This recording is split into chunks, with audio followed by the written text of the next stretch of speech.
Mayong buntag sa tanan no mga kabonsay. Mao ni among sitwasyon sa among kape diri karon. Grabe og pamulak kay maayo man ang atong panahon.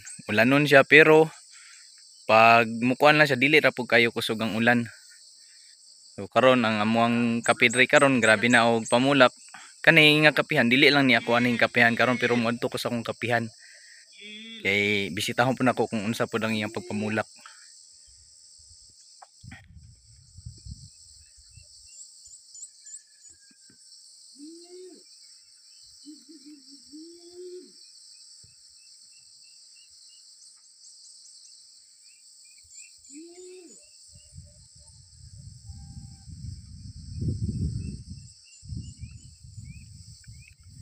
Mao ni siya grabe og bulak ang kape karon nga panahon. Tay bagong mga tinanom mga kani siya naani siya sa 11 months kani.